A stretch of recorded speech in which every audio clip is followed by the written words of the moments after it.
بسم الله الرحمن الرحيم. الحمد لله رب العالمين والصلاة والسلام على رسوله الكريم. أما بعد، قال الله سبحانه وتعالى في القرآن المجيد: والوالدات يرضعن أولادهن حولين كاملين لمن أراد أن يتم الرضاعة وعلى المولود له رزقهن وكسوتهن بالمعروف لا تكلف نفس إلا وسعها لا تضار والدة بولدها ولا مولود له بولده. يقول المفسر رحمه الله في تفسير هذه الآية: والوالدات يرضعن أي ليرضعن. والوالدات مائیں، والدہ کی جمع والدات، امہات، مائیں، یرضعن دودھ پلائیں گی، اولادہن اپنی اولاد کو، اپنے بچوں کو دودھ پلائیں گے۔ یرضعن اے لیرضعن، لام امر کا ہے، یعنی یہ خبر کا صیغہ ہے لیکن اس میں امر مراد ہے، انشائیہ جملہ ہے تو خبریہ لیکن مراد یہاں پر انشائیہ ہے، یعنی چاہیے کہ مائیں دودھ پلائیں اپنی اولاد کو، لیرضعن چاہیے کہ وہ دودھ پلائیں اولادہن اپنی اولاد کو، حولینی، حولین، حول کی تثنیہ ہے، عامینی، 2 سال دودھ پلائیں، کاملینی مکمل 2 سال، صفت مؤکدۃ، کاملین یہ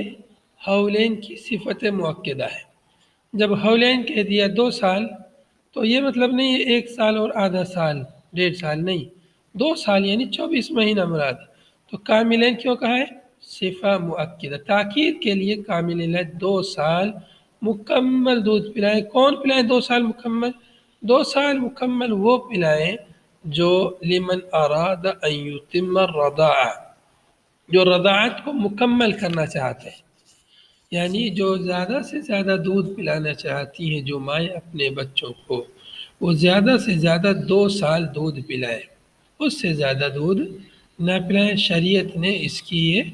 رضاعت کی حد بندی کر دی ہے کہ رضاعت دودھ پلانے کی جو مدت ہے وہ صرف اور صرف یا زیادہ سے زیادہ 2 سال ہے۔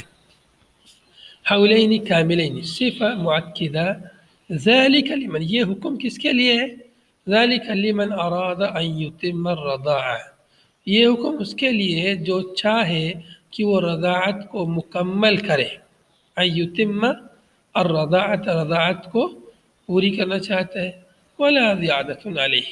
اور اس پر کوئی زیادہ نہیں ہے، یعنی اس مدت سے زیادہ دودھ پلانا درست نہیں ہے۔ تو معلوم ہوا دودھ پلانے کی مدت وہ زیادہ سے زیادہ 2 سال ہے، اور اس سے کم کتنا بھی پلا سکتے ہیں جتنی بچے کو ضرورت ہو۔ حنفیہ کے یہاں 2.5 سال آتا ہے، ان کی فقہ کی کتابوں میں دودھ پلانے کی مدت 2.5 سال ہے، جو کہ سراسر قرآن پاک کی اس آیت کے خلاف ہے۔ البتہ بعض علماء کا ان کا کہنا ہے کہ مفتابی مسئلہ ان کے یہاں بھی 2 سال کا ہے،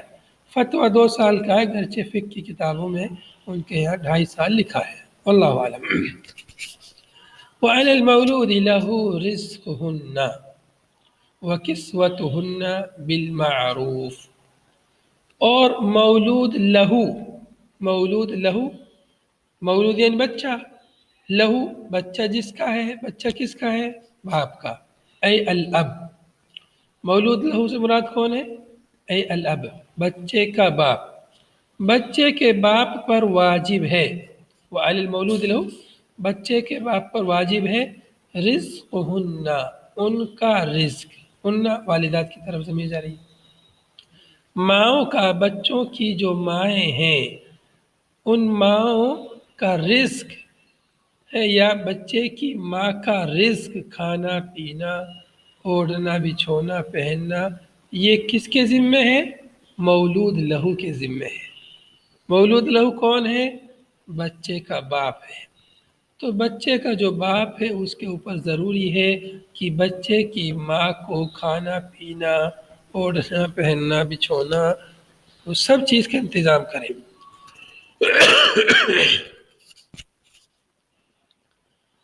رزق ہن اطعام الوالدات، والدات کو کھانا کھلانا کس کے ذمے ہے؟ مولود لہو کے ذمے، بچے کے باپ کے ذمے ہے۔ وَكِسْوَتُهُنَّ، اور ان کا کسوہ، ان کا اوڑھنا بچھونا، ان کے کپڑے، یعنی ماؤں کے کپڑے، ماؤں کے لیے لباس، ان کی ستر پوشی کے لیے ضروری لباس، اور جو معاشرے اور سماج میں جو لباس رائج ہے ویسا لباس کا انتظام کرنا بچے کے باپ کے ذمے ہے۔ یہ کس لیے اس کے ذمے ہے؟ علی الارضاء اذا کن مطلقات، اگر بچے کی ماں مطلقہ ہے تو یہ دودھ پلانے کی اجرت ہوگی، ان کو بچے کی ماں کو رزق دینا، بچے کے ماں کو کپڑا پہنانا، یہ دودھ پلانے کی اجرت ہوگی جب وہ بچے کی ماں مطلقہ ہو۔ اور جب مطلقہ نہیں ہے بچے کی ماں مطلقہ نہیں ہے، تب تو ویسے ہی اس کا نان و نفقہ شوہر کے ذمے ہے۔ تو اگر شوہر نے اس کو طلاق دے دیا ہے لیکن اس کا بچہ اس کے پاس ہے تو اس کے بچے کو دودھ پلا رہی ہے، تو اس لیے اس کے ذمے ہے کہ اس کے لیے رزق، کھانا پینا اور اوڑھنا بچھونا دے۔ تو معلوم ہوا کہ اگر طلاق سے پہلے اگر وہ بچے کی ماں کو کھلا رہا ہے تو گویا کہ وہ اپنی بیوی کا نان و نفقہ اسے دے رہا ہے، جو کہ اس کے ذمہ واجب ہے۔ تو طلاق سے پہلے اگر خرچ کر رہا ہے تو وہ نان و نفقہ ہے، طلاق کے بعد اگر خرچ کر رہا ہے اس پر دودھ پلانے کی وجہ سے تو یہ اجرت ہے دودھ پلانے کی۔ بالمعروف، یہ کیسے خرچ کرنا ہے، کتنا دینا واجب ہے اس کے لیے رزق اور کسوہ؟ معروف کے ساتھ، جو شرعاً معروف ہو، عرفاً معروف ہو، شریعت نے اس کو مقرر کیا ہے ایسا لباس، ایسا کھانا پینا، اور جو معاشرے میں عرف میں جیسا کھانا پینا چلتا ہے۔ اب کہیں روٹی چلتی ہے لیکن وہ اس کو چاول لا کے دے رہا روزانہ، یا کہیں چاول چلتا ہے لیکن اس کو روٹی دے رہا، یہ نہیں، جو عرف میں جو رائج ہے وہی معروف ہے۔ تو جیسا عرف میں لباس ہے ویسا لباس اس کے لیے دے۔ بقدر طاقتی، یہ کتنی اس دے گا؟ حسب استطاعت، جتنی شوہر میں استطاعت ہے، یا جتنی مولود لہو بچے کے باپ میں جتنی طاقت ہے اتنی طاقت کے بقدر لائے۔ غریب ہے تو غریبوں کی جیسی حیثیت ہے، امیر اور مالدار ہے تو جیسی ان کی حیثیت ہے اس حساب سے کھانے پینا اور کپڑے کا انتظام کرے۔ لا تکلف نفس الا وسعها، کسی نفس کو مکلف نہیں کیا جائے گا الا وسعها، مگر جتنی اس نفس کی وسعت ہے، الا طاقتها، جتنے اس نفس کو طاقت اللہ نے دی ہے اتنا ہی اس کو مکلف کیا جائے گا۔ یعنی باپ کو اس کی طاقت سے زیادہ مکلف نہیں کیا جائے گا رزق اور کسوہ کے لیے، رزق کے لیے، کھانے پینے کے لیے، کپڑوں کے لیے اس کی وسعت اور طاقت سے زیادہ اس سے مطالبہ نہیں کیا جائے گا کہ ایسا لباس چاہیے، بہت فاخر لباس، بہت اسٹینڈرڈ، بہت ہر وقت اچھا کھانا، مرغ مسلم، چکن وغیرہ، تو ایسے اس کی طاقت سے زیادہ اس کو مکلف نہیں کیا جائے گا، جتنی اس میں طاقت ہے اتنا اس سے مطالبہ کیا جائے گا۔ لا تضار والدة بولدها ولا مولود له بولده، لا تضار والدة بولدها، نقصان نہیں پہنچایا جائے گا والدہ کو، لا تضار والدة بولدها، لا ناہیہ ہے، نقصان نہیں پہنچایا جائے گا، یعنی نہ پہنچایا جائے والدہ کو بولدها، والدہ کے بیٹے کی وجہ سے، بیٹے کے سبب سے ہے۔ تو لا تضار لا ناہیہ ہے، تو تضار یہ مجزوم ہے، تضار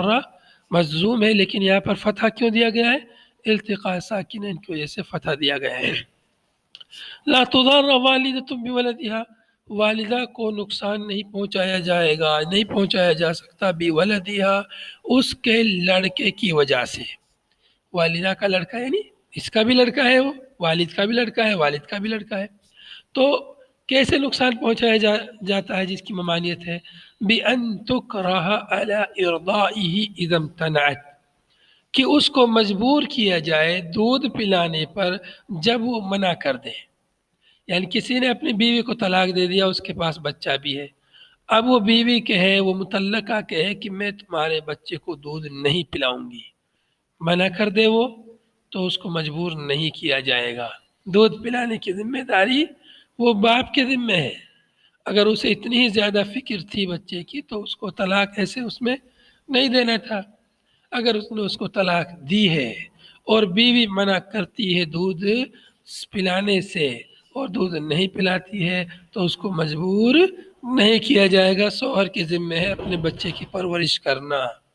تو اس کو بیولدیہا کہا، بیولدی ہی نہیں کہا، بیولدیہا کہا تاکہ ماں کے اندر بچے کے لیے شفقت پیدا ہو، انکار نہ کرے.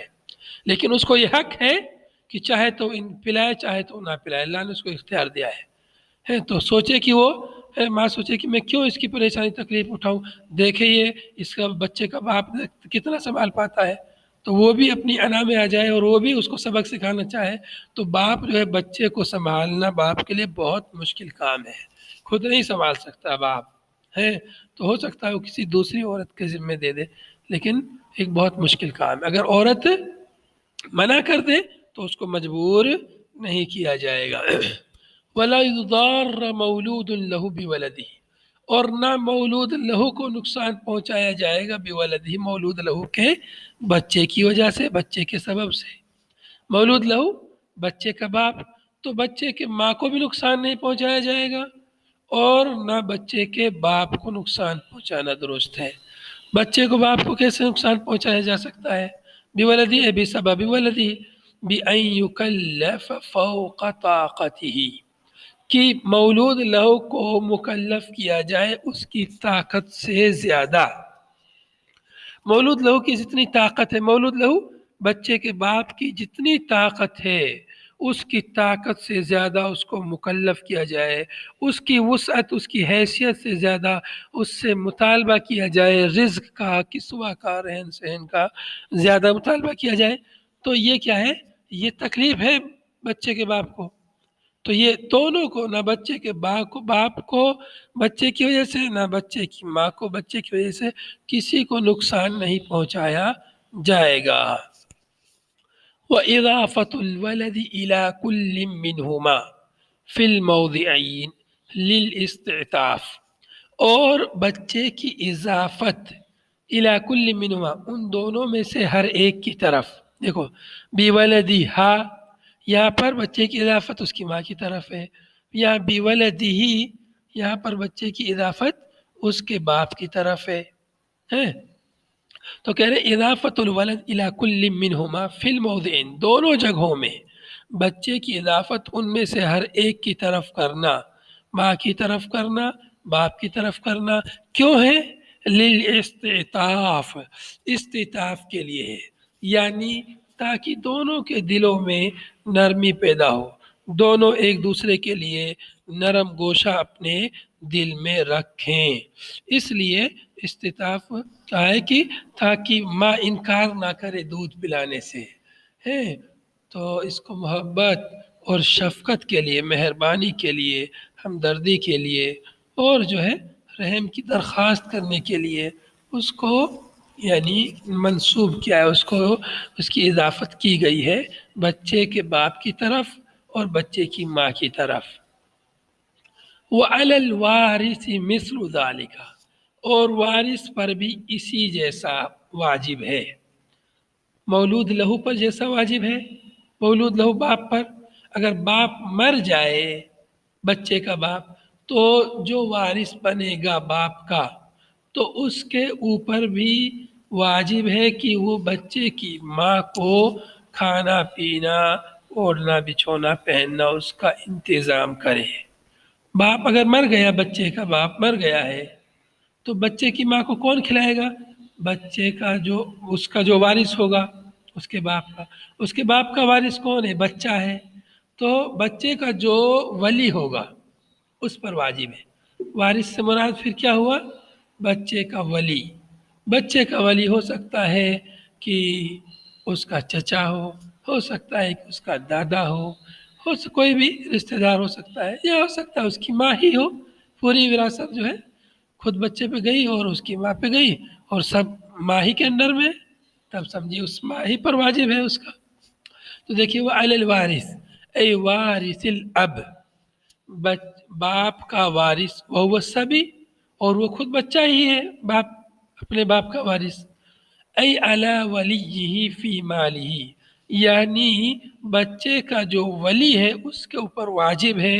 اس کے مال میں سے، مثل ذالک، اسی جیسا، الذی، جو علی الاب، جو بچے کے باپ پر واجب تھا، بچے کے باپ پر رزق اور کسوہ واجب تھا بچے کی ماں کے لیے، تو ایسا ہی واجب ہے بچے کے ولی پر۔ باپ مر گیا ہے، اس کا وارث جو ہے اس کا بچہ بنا، اور بچے تو جانتا نہیں سنبھالنا، کیا مال ہے کیا، بچہ تو چھوٹا ہے ابھی معصوم ہے، تو اس کا جو والی ہوگا یا ولی ہوگا، ولی وارث، تو وہی جو ہے بچے کی ماں کے لیے ان سب چیزوں کا انتظام کرے گا، اس پر واجب ہے بچے کے ولی پر کہ اس کے ماں کے لیے نان و نفقے کا انتظام کرے۔ للوالدتی، والدہ کے لیے، ماں کے لیے، من الرزق کی، رزق اور کسوہ، رزق اور کپڑا لباس، تو رزق ہے روٹی کپڑا، اور مکان بھی کر لیجئے، مکان تو ہونا ہی چاہیے،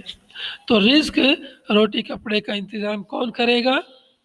بچے کا باپ کرے گا۔ بچے کا باپ اگر نہیں ہے، وفات ہو گئی ہے، تو بچے کا جو ولی وارث ہے وہ جو ہے اس کے نان و نفقہ یا اس کے کھانے پینے کا اور پہننے کا انتظام کرے گا، تو یہ شریعت نے اس کا حق مقرر کر دیا ہے۔ تو یہ ایسی صورت میں جب طلاق ہو، طلاق نہیں ہے تو ویسے ہی نان و نفقہ بچے کا، بچے کی ماں کا شوہر کے ذمے واجب ہے۔ تو معلوم ہوا اس آیت کریمہ سے کہ بچے کو دودھ پلانے کی مدت 2 سال ہے، زیادہ سے زیادہ جو مکمل کرنا چاہتا ہے، اور اس سے کم کوئی کتنا بھی پلا سکتا ہے جتنی بچے کو ضرورت ہے۔ اس کا یہ مطلب نہیں اس سے کم چاہے 1 مہینہ پلا، 2 مہینہ نہیں، مطلب بچہ یعنی جب تک اس کو ضرورت پڑ رہی ہے 2 سال تک، تب تک اس کے لیے دودھ پلانا چاہیے، الا کہ کوئی دوسری پریشانی نہ آئے، جیسے بچے کی ماں دوبارہ سے حاملہ ہو گئی ہے، تو اس کو اگر بچے کو اس کو بھی دودھ پلائے گی تو اندر والا بچہ کمزور پڑ جائے گا، ایسی صورت میں پھر وہ 2 سال مکمل نہ کرے، یا ہو سکتا ہے 1 سال بھی مکمل نہ کرنا پڑے اس کو، کیونکہ بچہ جلدی اگر استقرار حمل ہو گیا ہے، تو ایسی صورت میں وہ کم دودھ پلائے، زیادہ دن دودھ نہ پلائے۔ اگلی آیت، فَإِنْ أَرَادَا، بس اگر دونوں چاہیں، اے الوالدان، بچے کے ماں باپ اگر دونوں چاہیں، فصالاً دودھ چھڑانا، فصالاً فطاماً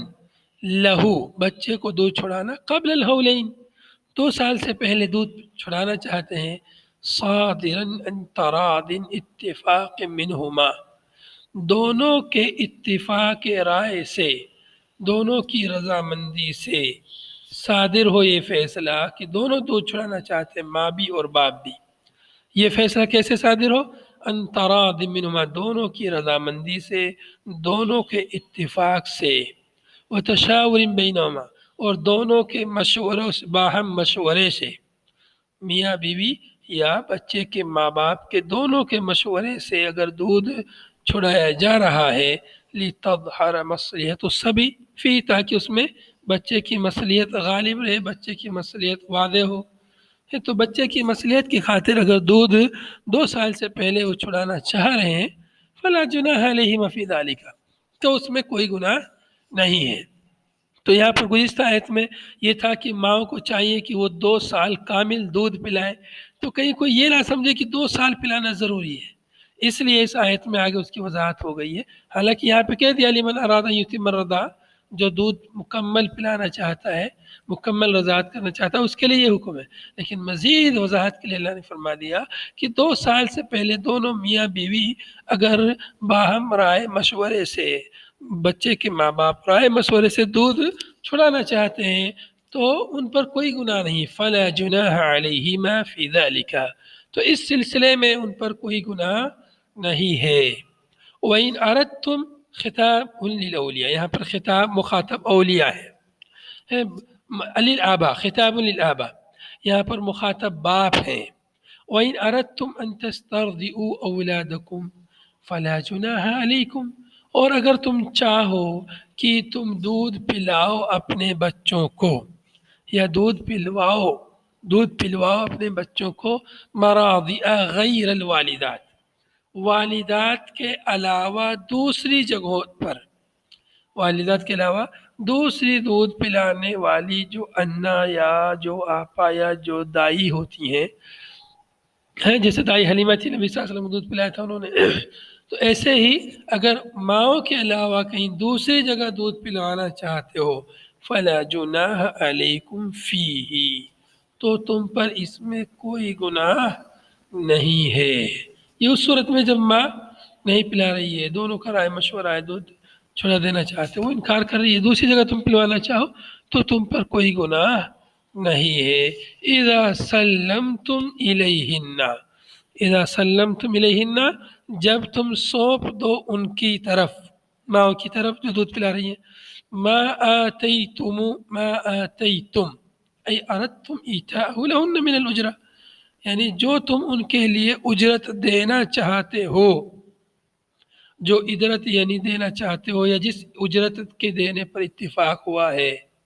وہ اجرت جب تم ان کے لیے دے دو، بالمعروف، بھلائی کے ساتھ، یعنی بالجمیلی، خوش اسلوبی کے ساتھ انہیں دے دو، کطیب النفس، جیسے طیب نفس، خوش دلی کے ساتھ، خوش اسلوبی کے ساتھ اگر تم ان کے لیے دے دیتے ہو ان کی اجرت، تو تم پر کوئی گناہ نہیں ہے کہ تم اپنی اولاد کو کسی دوسری جگہ دودھ پلاؤ. تو اگر ماں دودھ نہیں پلا رہی ہیں، یا ماں کے اندر استطاعت نہیں ہے، یا ماں کو دوسرا حمل ٹھہر گیا ہے، ابھی بچے کو دودھ کی ضرورت ہے، تو تم دودھ اگر دوسری جگہ پلانا چاہتے ہو تو اس میں کوئی حرج نہیں ہے. ہاں یہ کہ تم ان کو اجرت دے دو، ان کو جو دودھ پلا رہی ہیں، بھلائی کے ساتھ، معروف کے ساتھ، خصوص لبی کے ساتھ انہیں ان کی اجرت دے دو. واتقوا اللہ، اور اللہ سے ڈرو، وَاعْلَمُوا، اور جان لو، ان اللہ بما تعملون بصیر، یقیناً اللہ سبحانہ و تعالی جانتا ہے جو کچھ تم عمل کرتے ہو. بصیر، اللہ تعالیٰ اسے دیکھ رہا ہے. لا یخفی علیہ شیء منہ، اس کے اوپر کوئی چیز اس میں سے مخفی نہیں ہے. اللہ کو سب پتہ ہے جو کچھ تم کر رہے ہو، اس لیے اللہ سے ڈریے اور اپنے معاملات کو باہم مشورے سے، رضامندی سے حل کر لیجئے، جیسا اس آیت میں آیا ہے. اور اگر بچے کو دودھ پلانا مکمل 2 سال چاہتے ہو تو مکمل 2 سال پلا دیں، اور اس سے پہلے بھی اگر بند کرنا چاہتے ہیں تو باہم مشورے سے دودھ پلانا بند کر سکتے ہیں، دودھ چھڑا سکتے ہیں. والذین یتوفون منکم، اب یہاں سے متوفی عنہا ہے، متوفی وہ عورت جس کے شوہر کا انتقال ہو جائے، اس کی عدت کا یہاں بیان آ رہا ہے. والذین یتوفون یموتون منکم، اور جو لوگ تم میں سے وفات پا جائیں، مر جائیں، ان کی موت ہو جائے، وَيَذَرُونَ يَتْرُكُونَ أَزْوَاجًا، اور وہ بیویاں چھوڑ کر جائیں، وَيَذَرُونَ، اور وہ چھوڑ جائیں، يَتْرُكُونَ أَزْوَاجًا، بیویاں، تو يَتَرَبَّصْنَ، تو وہ انتظار کریں گی، انتظار کریں گی، اے لیتربصن، چاہیے کہ وہ انتظار کریں. جو لوگ مر جائیں، وفات پا جائیں، بیویاں چھوڑ جائیں، تو ان بیویوں کو چاہیے کہ وہ انتظار کریں. یہ تربص کا معنی روکنا ہے، کہ وہ بانفسہن، اپنے نفسوں کو روکے رکھیں، بعدہم، شوہروں کے وفات پانے کے بعد، عن النکاح، نکاح کرنے سے. کتنے دن روکے رکھنا اپنے آپ کو؟ 4 اشہر و عشرہ، 4 مہینہ 10 دن، 4 مہینہ 10 دن 10 رات. یتربصن بانفسہن، اپنے نفسوں کو، ٹھیک ہے، یتربصن بانفسہن، انتظار کریں گی وہ اپنے نفسوں کا، یا وہ بذات خود انتظار کریں گے، یا ایک وہ اپنے نفسوں کو روکے رکھیں گی، اپنے آپ کو روکے رکھیں گی شوہروں کی وفات کے بعد. کس چیز سے روکے رکھیں گی؟ نکاح کرنے سے. 4 مہینہ 10 دن، تو 4 مہینہ 10 دن انہیں انتظار کرنا ہے اگلی شادی کرنے کے لیے. 4 مہینہ 10 دن ان کو اپنے آپ کو شادی کرنے سے روکے رکھنا ہے۔ تو عدت میں سب سے مین چیز یہی ہے کہ عدت چاہے وہ طلاق کی عدت ہو، چاہے وہ جو ہے متوفی عنہا کی عدت ہو، ان سب کو عدت گزارنی رہتی ہے۔ عدت کیوں گزاری جاتی ہے؟ استبراء رحم کے لیے، کہ اتنی مدت میں 3 مہینہ یا 4 مہینہ 10 دن، تو اس مدت میں استبراء رحم ہو جاتا ہے، یعنی بات کنفرم ہو جاتی ہے کہ بچے کی ماں کی پیٹ میں، متوفی عنہا یا مطلقہ کے پیٹ میں، رحم میں کوئی حمل تو نہیں ہے۔ اگر حمل ہوگا تو پھر اس کی عدت حمل ہے، وضع حمل ہوگی، اور اگر حمل نہیں ہے تو اب وہ دوسری جگہ شادی کر سکتی ہے۔ حمل اگر پتہ نہیں حمل ہے کہ نہیں ہے تو اسے اتنا انتظار کرنا پڑے گا جتنی عدت ہے۔ تو عدت والی مدت میں پتہ چل جاتا ہے کہ استبراء رحم ہے، چونکہ بچے کی باپ کی طرف نسبت ہونی ضروری ہے، اور اگر اس نے پہلے شادی کر لی طلاق کے فوراً بعد، اب ہو سکتا ہے اس کے پیٹ میں بچہ پہلے شوہر کا ہو اور دوسرے شوہر سے شادی کر لی اس نے، تو اب یہ بچہ جب پیدا ہوا تو اس کی شادی دوسرے شوہر سے ہو چکی تھی۔ جیسے مثال طور پر کسی ابھی یعنی رحم میں بچہ ٹھہرا ہی ہے اور اس کو طلاق ہو گئی اور اس عورت نے دوسری جگہ فوراً شادی کر لی، تو یہ جو بچہ پیدا ہوگا تو دوسرے شوہر کے گھر پہ پیدا ہوگا، بچہ پہلے کا ہے۔ تو اس لیے شریعت نے یہ عدت مقرر کی ہے تاکہ استبراء رحم ہو جائے، رحم کی پاکی اور صفائی، اور کلیئر ہو جائے مسئلہ کہ بچہ اگر ہے تو کس کا رہے گا، نہیں ہے تو اب وہ تو بات اچھی ہی نہیں ہے، تو پھر وہ شادی کر سکتی ہے عدت کے بعد۔ تو متوفی عنہا کی عدت 4 مہینہ 10 دن ہے۔ اور بھی چیزیں ہیں جو عدت کے ایام میں نکاح شادی کے علاوہ جو چیزیں ممنوع ہیں، جیسے زیب و زینت اختیار کرنا، شادی کا پیغام دینا صراحت کے ساتھ، اس طرح کا ذکر آگے آ رہا ہے۔ تو وعشرا من اللیالی، 4 مہینہ 10 رات، تو 10 رات بھی کہہ سکتے ہیں، 10 دن بھی کہہ سکتے ہیں، ایک ہی بات ہے۔ جب 10 دن کہیں گے تو رات بھی آئے گی، ظاہر سی بات ہے، جب 10 رات کہیں گے تو 10 دن بھی آئے گا، تو دونوں طرح کہہ سکتے ہیں، اس میں کوئی مسئلہ زیادہ نہیں ہے۔ اور عرب میں لوگ جو ہے، جیسے ہمارے یہاں بولتے ہیں کہ کتنے دن تم وہاں ٹھہرے،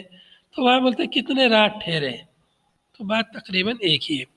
وَهَذَا فِي غَيْرِ الْحَوَامِلِ، یہ جو عدت یہاں بیان ہوئی ہے 4 مہینہ 10 دن، یہ عدت ان عورتوں کی جو غیر حاملہ ہیں،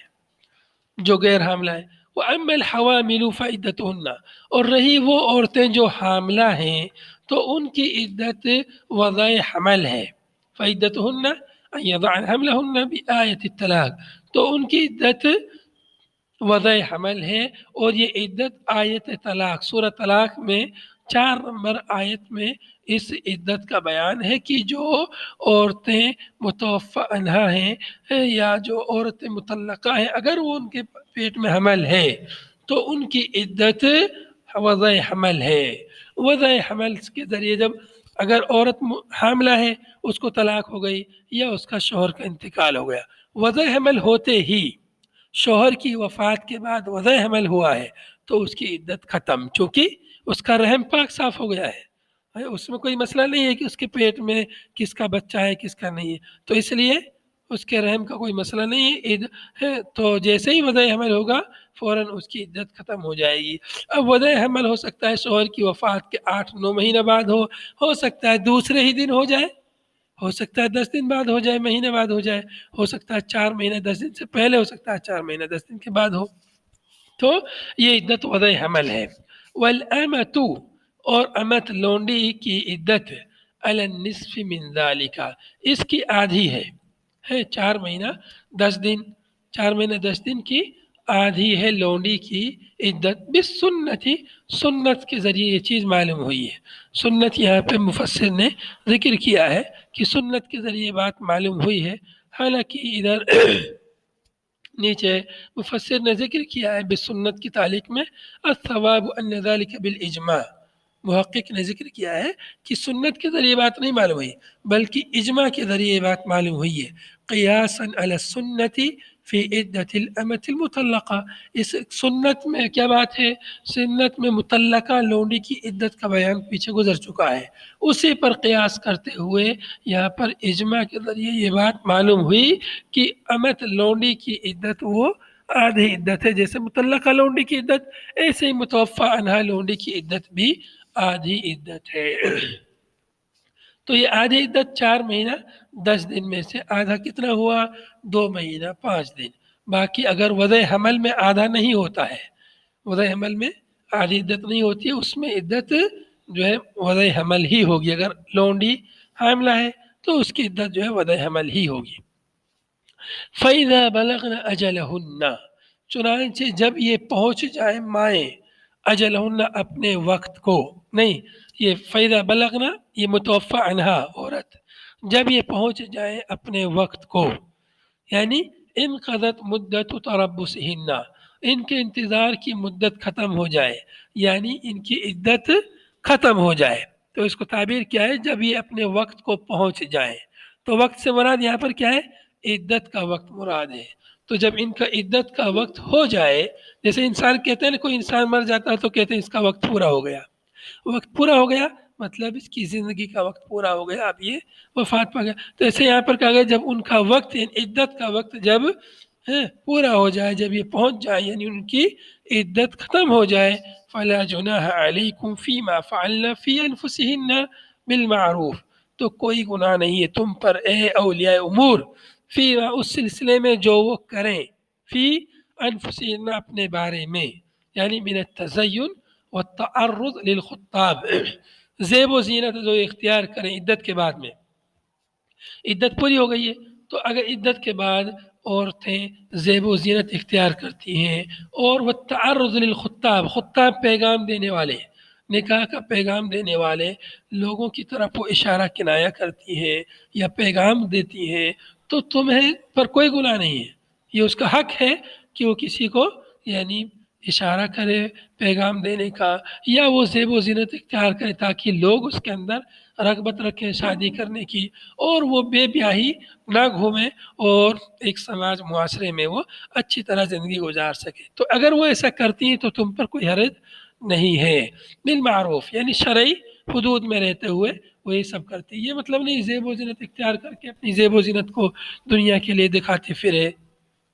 وہ مطلب نہیں، یعنی شرعی حدود میں رہتے ہوئے زیب و زینت اختیار کریں، اور اگر اشارہ کرتی ہے پیغام دینے والوں کے لیے تو اس میں کوئی حرج نہیں ہے۔ واللہ بما تعملون خبیر، اور اللہ تعالیٰ جانتا ہے، اللہ تعالیٰ خبیر ہے جو کچھ بھی تم عمل کرتے ہو، اللہ کو اس کا علم ہے۔ عالم بباطنہ، اللہ تعالیٰ علم رکھتا ہے اس کے باطن کا ظاہر ہے، جیسے ظاہر کا اللہ تعالیٰ علم رکھتا ہے ویسے ہی اللہ تعالیٰ باطن کا بھی علم رکھتا ہے۔ ولا جناح علیکم فیما عرضتم به من خطبۃ النساء، اور تم پر کوئی گناہ نہیں ہے اس سلسلے میں جو تم عرضتم به لوحتم به، جو کچھ تم کرو یا جو کچھ تم تعریض کرو، اشارہ کرو،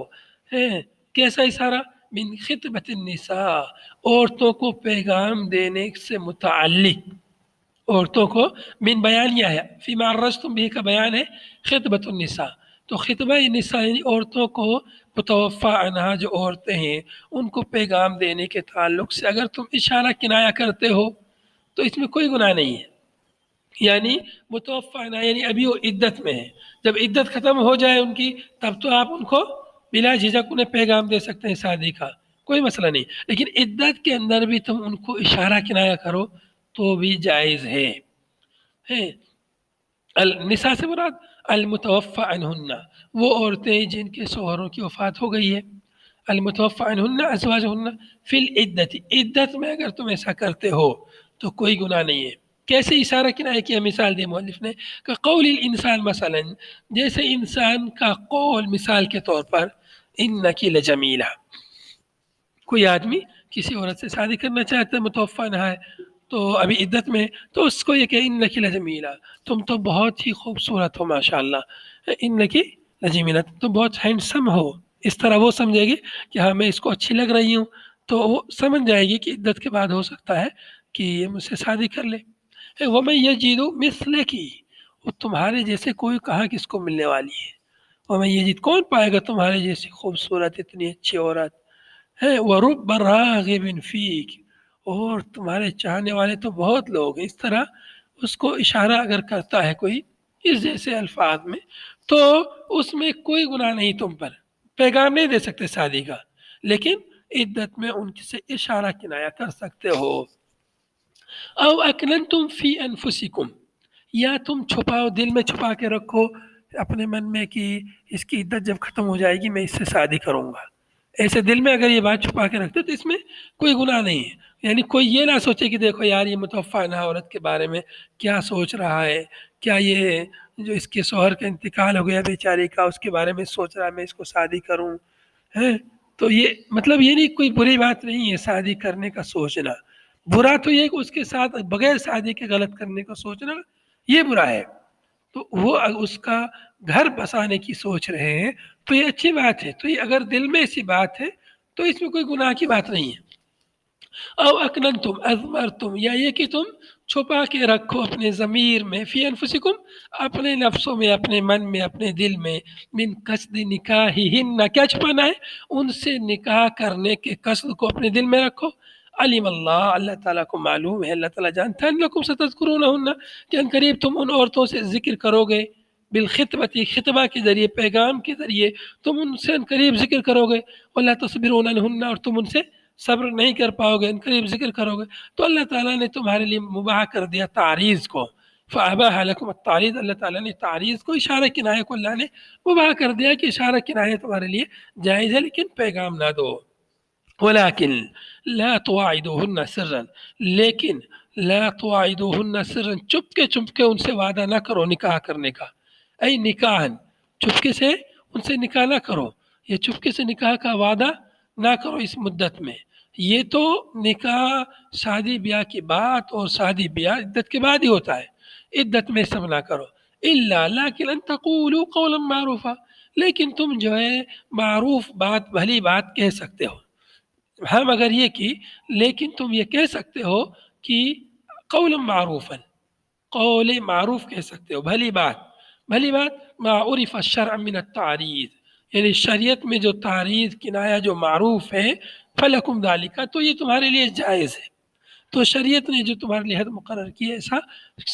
کنایہ کرنا، اشارہ کرنا یہ جائز ہے۔ ولا تعظموا عقدۃ النکاح، عقد نکاح کا تم یعنی عزم نہ کرو، ابھی وہ بیچاری عدت میں ہے، ابھی عقد نکاح کا عزم نہ کرو، ارادہ نہ کرو، تم ابھی عقد نکاح کا عزم کر لو اور بعد میں عورت منع کر دے تو تم کو تکلیف ہو، صرف اشارہ دل میں اپنے بات رکھو، لیکن عقد نکاح کا عزم نہ کرو، ای علی عقدہ،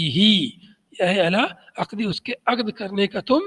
نکاح کا عقد نکاح کا پختہ ارادہ نہ کرو، حتی یبلغ الکتاب اجلا، یہاں تک کہ کتاب پہنچ جائے اپنے وقت کو، کتاب یعنی المکتوب من العدہ، جو عدت اس کے اوپر، مکتوب یعنی مفروض، جو عدت اس پر فرض ہے وہ عدت پوری ہو جائے، بأن ينتہی، کہ وہ عدت کا وقت